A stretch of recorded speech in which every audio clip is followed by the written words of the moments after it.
आधा दिन पूरी खबर में आप सभी दर्शकों का स्वागत है। मैं हूं आपके साथ अपूर्वा सिंह। नमस्कार, बहुत स्वागत है आपका। मैं हूं सनी गंगासागर आपके साथ में। बुलेटिन की शुरुआत करेंगे इस वक्त आ रही बड़ी खबर से।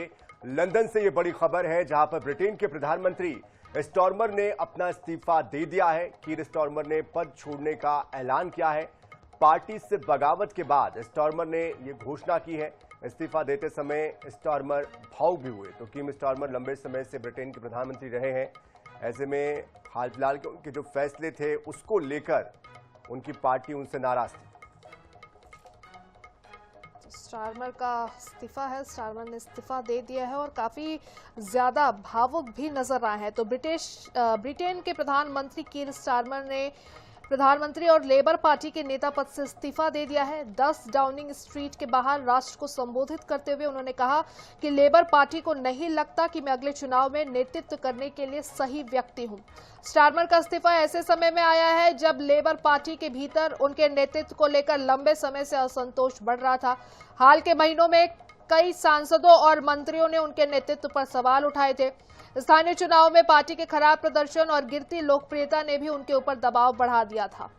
तो रिपोर्ट के मुताबिक एंडी बर्नहम उनके उत्तराधिकारी बनने की दौड़ में सबसे आगे हैं। बर्नहम ने हाल ही में मेकरफील्ड उपचुनाव जीतकर संसद में वापसी की है और उन्हें लेबर सांसदों के बड़े वर्ग का समर्थन भी है। स्टार्मर ने यह भी कहा है कि लेबर पार्टी जुलाई के मध्य तक अपना नया नेता चुन लेगी। नए नेता और प्रधानमंत्री के चुने जाने तक वो अपने पद पर बने रहेंगे। उन्होंने ये भी कहा कि वो अपने उत्तराधिकारी को पूरा सहयोग देंगे। तो देखिए, स्टार्मर की पार्टी के 100 सांसद उनके ही खिलाफ आ गए थे और जिसकी वजह से ये स्थितियां निर्मित हुई। तो हालांकि ये जो गतिरोध है ये लंबे समय से चल ही रहा था।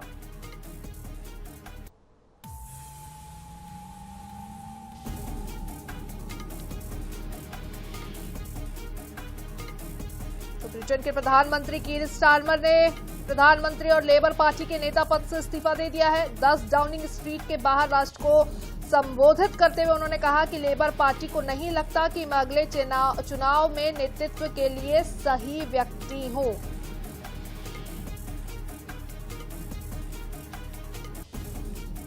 स्टार्मर ने आपको बता दें कि 2024 में लेबर पार्टी को बड़ी चुनावी जीत दिलाई थी, लेकिन उसके बाद उनकी लोकप्रियता लगातार घटी है।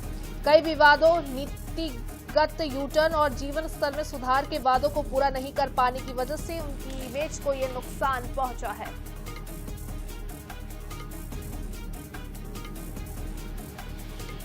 अगली खबर छत्तीसगढ़ के मनेन्द्रगढ़ से, जहां वन मंडल कार्यालय में बवाल। डीएफओ ने रेस्ट हाउस में कमरा देने से किया इनकार। वन कर्मचारी संघ के प्रदेश अध्यक्ष को नहीं दिया कमरा। तो नाराज वन कर्मचारियों ने डीएफओ को घेरा है। दफ्तर वन कर्मचारी संघ प्रदेश अध्यक्ष और डीएफओ के बीच विवाद हुआ है। तो देखिए, विवाद की यह खबर है। नाराज वन कर्मचारियों ने डीएफओ का दफ्तर अब घेर लिया है। वन कर्मचारी संघ प्रदेश अध्यक्ष और डीएफओ के बीच ये विवाद हुआ और इस बीच अब वन मंडल कार्यालय में बवाल के हालात बने हुए हैं। तो रेस्ट हाउस में कमरा देने से इनकार किया, जिसकी वजह से ये पूरा विवाद हुआ। हमारा प्रदेश व्यापी हमारा जो मांग चल रहा था, जिसमें एक मांग तो हमारे पीसीसीएफ महोदय द्वारा मान लिया गया है। एक बायोमेट्रिक का था फील्ड के कर्मचारियों के लिए। दूसरा संविदा नियुक्ति जो रिटायर हो चुके हैं वन रक्षक, वनपाल, उप वन क्षेत्रपाल और वन क्षेत्रपाल पे हमने उसमें कड़ा विरोध जताया है। और आज पूरे प्रदेश में लगभग सभी संभागों में आज नोटिस लग रहा है कि इस संविदा नियुक्ति का हम विरोध करते हैं। और इस संविदा नियुक्ति अगर होती है तो वन कर्मचारी संघ इसका पुरजोर तरीके से विरोध करेगा और इस संविदा नियुक्ति को हम भर्ती होने नहीं देंगे, जिसके लिए आज हमारे संभाग स्तरीय बैठक हो रही है।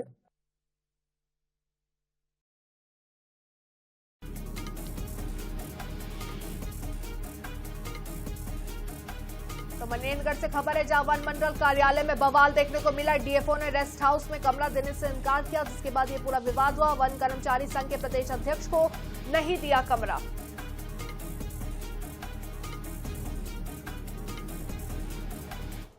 और अगली खबर रायपुर से है, जहां राजधानी में अब तेज बारिश हुई है। मानसून की एंट्री हो चुकी है। छत्तीसगढ़ में दंतेवाड़ा जिले से ये मानसून की एंट्री हुई है। तो अगले 24 से 48 घंटों में बारिश की गतिविधियां बढ़ने के आसार भी है। मौसम विभाग ने की मानसून आने की पुष्टि। तो छत्तीसगढ़ में मानसून की एंट्री जो है वो हो चुकी है और सबसे पहले मानसून ने दस्तक दी है दंतेवाड़ा में। राजधानी रायपुर दंतेवाड़ा में तेज बारिश देखने को मिली है। तो दंतेवाड़ा के रास्ते मानसून की एंट्री हो चुकी है। कुछ दिनों में ये और कुछ और जिलों को भी कवर कर लेगा ये मानसून। मानसून की एंट्री के बाद बता दें बस्तर संभाग में बारिश तेज होने की संभावना है।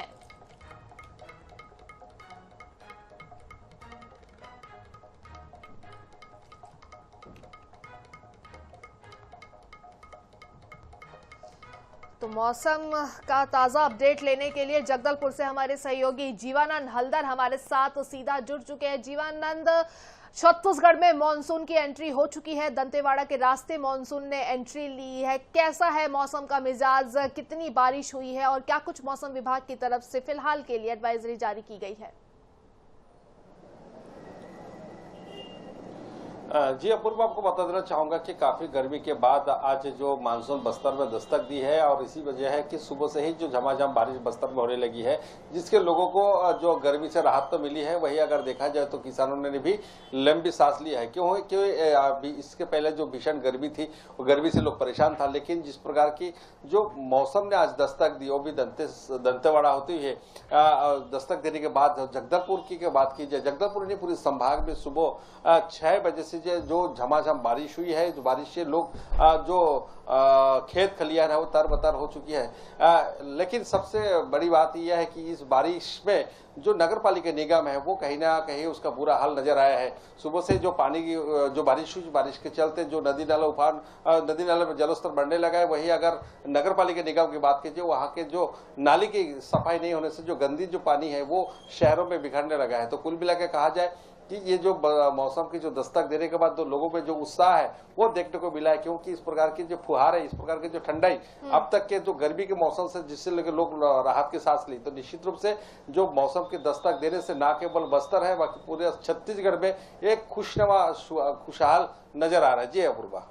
बिल्कुल जीवानंद, जिस तरह से मौसम बदला है, जाहिर सी बात है, एक लंबा इंतजार करना पड़ा और इस बार मानसून देरी से भी आया है, क्योंकि मानसून अमूमन जून के पहले हफ्ते में आ जाता है। ऐसे में इस बार अभी मानसून की जो रिकवरी है ये कैसे होती है देखना होगा। बहरहाल बहुत शुक्रिया इस पूरी जानकारी के लिए। तो चलिए अब रुक कर लेते हैं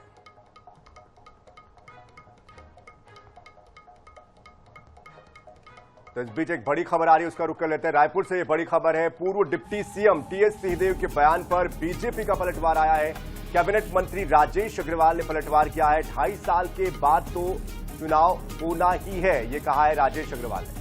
तो जनता किसको आशीर्वाद देती है समय आने पर पता चल जाएगा। राजेश अग्रवाल का ये बयान है। पूर्व डिप्टी सीएम टीएस सिंहदेव के बयान पर भाजपा ने पलटवार किया है। कैबिनेट मंत्री राजेश अग्रवाल ने ये पलटवार किया है और पलटवार करते हुए कहा है कि 2.5 साल के बाद तो चुनाव होना ही है।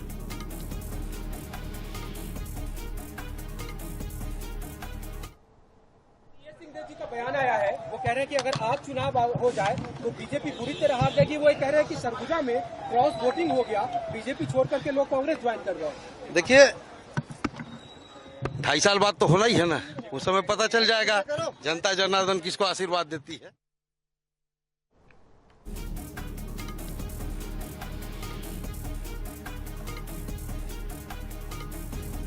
अगली खबर अंबिकापुर से, जहां महापौर मंजूषा भगत की कथित ऑडियो का मामला। महापौर ने संबंधित व्यक्ति के खिलाफ थाने में की शिकायत। भावुक हुई महापौर, आंखों से छलक आए आंसू।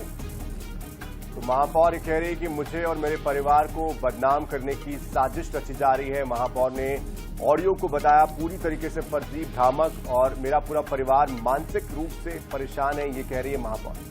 तो अगर हमें कुछ हुआ तो संबंधित व्यक्ति होगा दोषी, ऐसा भी कह रही है महापौर। 21 जून को पैसे की मांग से जुड़ा कथित ऑडियो वायरल हुआ था। ऑडियो में मीना बाजार लगाने के नाम पर लेन देन की कथित चर्चा हो रही थी। तो अब आपको बता दें कि महापौर ने इस पूरे मामले पर शिकायत भी दर्ज करवा दी है। इसके साथ साथ भावुक होते हुए भी नजर आई है, उनकी आंखों में आंसू भी नजर आए हैं। उन्होंने कहा है कि मैं और मेरा परिवार जो है वो मानसिक प्रताड़ना से जूझ रहा है, मुझे और मेरे परिवार को बदनाम करने की साजिश रची गई, ऐसा मंजूषा कहते हुए नजर आ रही है महापौर मंजूषा। तो ऑडियो को पूरी तरीके से फर्जी और भ्रामक बताया है। तो दरअसल क्या पूरा मामला ये भी समझना जरूरी है। दरअसल यहाँ पर एक मीणा बाजार लगना था, जिसके लिए कहा जा रहा है कि 3 लाख रुपए मांगे गए थे आयोजकों से, जो मीणा बाजार लगाते हैं उनसे, और यही जो बातचीत है इसका ऑडियो वायरल हो गया था।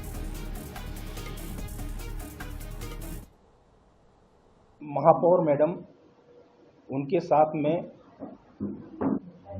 एक अनुराग मिश्रा नाम के व्यक्ति के द्वारा कूट रचित फर्जी ऑडियो क्लिप प्रसारित कर सार्वजनिक रूप से प्रतिष्ठा धूमिल करने के संबंध में लिखित आवेदन पत्र लाकर पेश करी है और उन्होंने आवेदन में आग्रह किया है कि इस पर विधिवत कार्रवाई की जाए।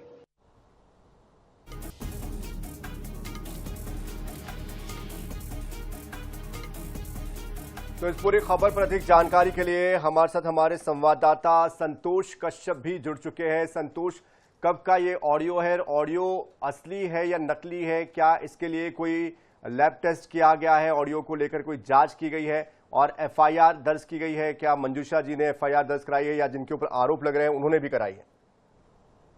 और देखिए, जो ऑडियो, जो कथित ऑडियो इसे कहा जा सकता है फिलहाल, क्योंकि अभी इस ऑडियो की पुष्टि नहीं हुई है कि ऑडियो सही है कि एआई चल रहे थे, लेकिन ये ऑडियो के वायरल होने के बाद जो है महापौर जो है अपने तमाम जो पार्टी के लोग हैं उनके साथ आजाद थाने आज पहुंची हुई थी और संबंधित व्यक्ति के खिलाफ एफआईआर दर्ज कर कार्रवाई की मांग को लेकर ज्ञापन सौंपा है। देखिए, पूरा मामला संज्ञान में कल आया। कल अचानक से सोशल मीडिया पर जो कथित ऑडियो का जो क्लिप है वो वायरल किया गया है, जिसमें मीना बाजार लगाने के नाम पर 3 लाख रुपए का रिश्वत का मांग और वापस करने की बात की, उसमें जो बात है वो हो रही है। लेकिन इस ऑडियो में जिस प्रकार से वायरल किया गया या जो वायरल हुआ है वीडियो, तब से जो है महापौर मंजूषा भगत और जो भाजपा जिला अध्यक्ष भारत सिंह सिसोदिया, 2 लोगों का जो बताया जा रहा है कि उनके द्वारा पैसे की डिमांड की जा रही थी। लेकिन फिलहाल अभी जो ऑडियो है उसकी टेस्ट नहीं हो पाई है, क्योंकि आज मंजूषा भगत आजाद थाने पहुंचकर एफआईआर के लिए आवेदन दी है।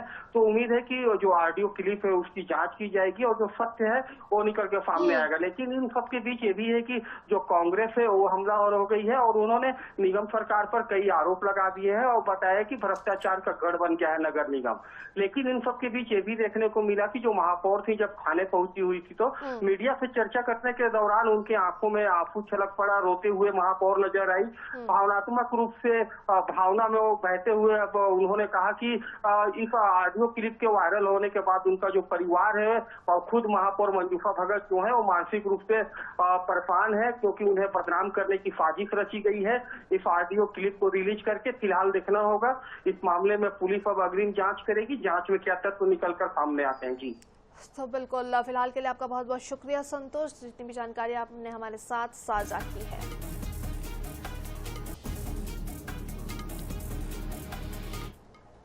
राष्ट्रपति द्रौपदी मुर्मू मध्य प्रदेश प्रवास के बाद 22 जून को सुबह 10:35 पर वायुसेना के विमान से ग्वालियर से दिल्ली के लिए रवाना हो गई है। राष्ट्रपति मुर्मू श्योपुर जिले के कूनो में सुबह 9:15 बजे हेलीकॉप्टर से रवाना होकर वायुसेना के विमानतल महाराजपुरा ग्वालियर पहुंची थी।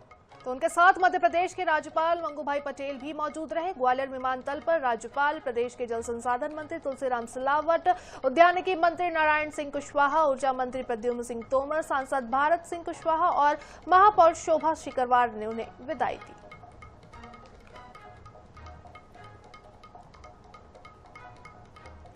इधर समाजवादी पार्टी के राष्ट्रीय अध्यक्ष अखिलेश यादव की बेटी अदिति यादव के खिलाफ सोशल मीडिया पर कथित आपत्तिजनक पोस्ट और टिप्पणियां किए जाने के मामले में रीवा से आरोपी योगेश्वर सिंह बघेल को गिरफ्तार किया गया है। तो देखिए, लगातार इस पूरे मामले को लेकर सियासी बयानबाजी भी चल रही थी। यूपी एसटीएफ और रीवा पुलिस ने अब एक संयुक्त कार्रवाई की है और आरोपी को धर दबोचा है। आरोपी की गिरफ्तारी के बाद यूपी एसटीएफ की टीम उसे अपने साथ लेकर गई है। तो दरअसल जिले के पन्नावर थाना क्षेत्र के पूर्वा कल्याणपुर गांव का रहने वाले नागेश्वर सिंह ने सोशल मीडिया पर अखिलेश यादव की बेटी पर अभद्र टिप्पणी की थी। जांच के दौरान साइबर पुलिस ने डिजिटल टैगिंग, सोशल मीडिया गतिविधियों और इलेक्ट्रॉनिक साक्ष्यों के जरिए आरोपी की पहचान की। वहीं रविवार को आरोपी को कोर्ट में पेश किया गया, जहां कोर्ट ने उसे जमानत भी दे दी। तो इस पूरे मामले प्रकरण जो है वो यूपी की कानपुर साइबर पुलिस ने दर्ज किया।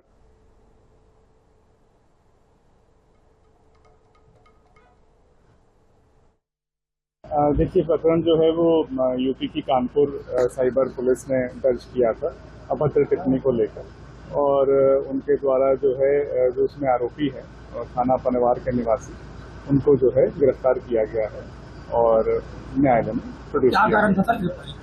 देखिए, जैसे मैंने बताया कि वहाँ प्रकरण कोई दर्ज हुआ है जो अभद्र टिप्पणी को लेकर, उस मामले में। इधर छत्तीसगढ़ कांग्रेस के प्रशिक्षण शिविर में राहुल गांधी ने जिला अध्यक्षों और कार्यकर्ताओं को संगठन मजबूत करने का मंत्र दिया। तो राहुल गांधी ने साफ तौर पर गुटबाजी से दूर रहने, पार्टी हित को सर्वोपरि रखने की नसीहत भी दी है। लेकिन राहुल के इस संदेश पर अब सियासत भी तेज हो चुकी है। प्रदेश के कैबिनेट मंत्री राजेश अग्रवाल ने कांग्रेस पर तीखा तंज कसा है। आखिर क्या ये पूरा मामला है, देखिए इस रिपोर्ट के जरिए।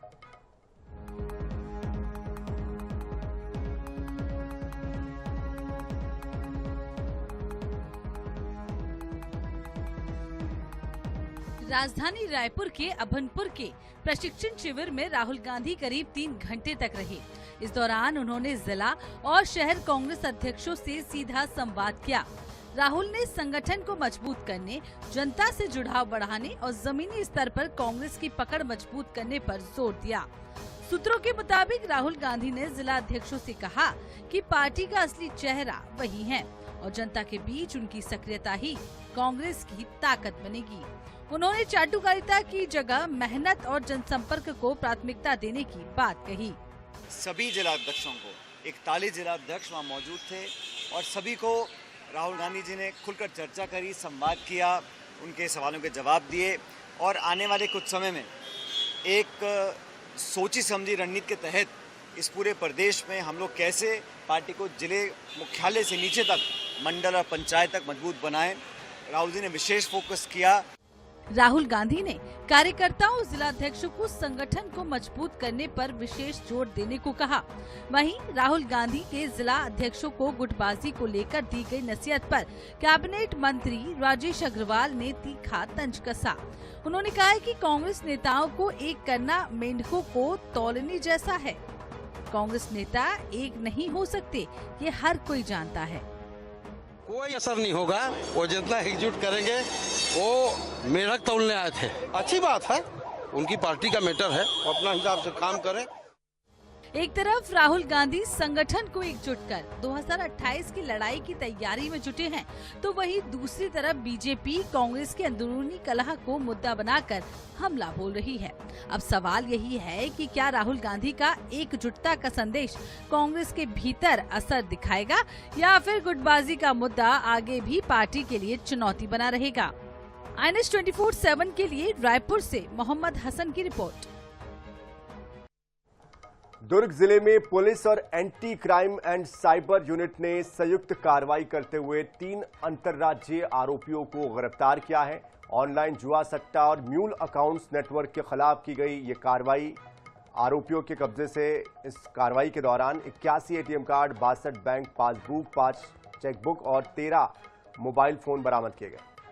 उसके साथ साथ एक सिम कार्ड, माफ कीजिएगा 11 सिम कार्ड, एक लैपटॉप और हार्ड डिस्क समेत करीब 2.5 लाख रुपए की सामग्री जब्त की गई है। जांच में ये भी सामने आया है कि आईपीएल सीजन के दौरान आरोपी रांची, झारखंड से इस पूरे नेटवर्क का संचालन कर रहे थे। थाना खुर्सीपार के अंतर्गत ITI के पास जो खेल मैदान है, मुखबिर से सूचना मिली थी कि कुछ लोगों के द्वारा ऑनलाइन सट्टा खिलाया जा रहा है, जिसपे SSU और हमारे थाने की टीम के द्वारा रेड की कार्रवाई की गई। रेड कार्रवाई के दौरान इनका भारी मात्रा में पासबुक, ATM कार्ड, बैंक के जो अलग अलग दस्तावेज हैं वो प्राप्त हुए, जिस पर कार्रवाई करते हुए थाना खुर्सीपार में अपराध पंजीबद्ध किया गया है और इन सभी सामग्री को जब्त की गई है। आगे इसमें जांच की जा रही है। और इसके साथ इस बुलेटिन में फिलहाल के लिए बस इतना ही। तो ताजा खबरों के लिए, अपडेट्स के लिए आप बने रहिए INS 24/7 के साथ। नमस्कार।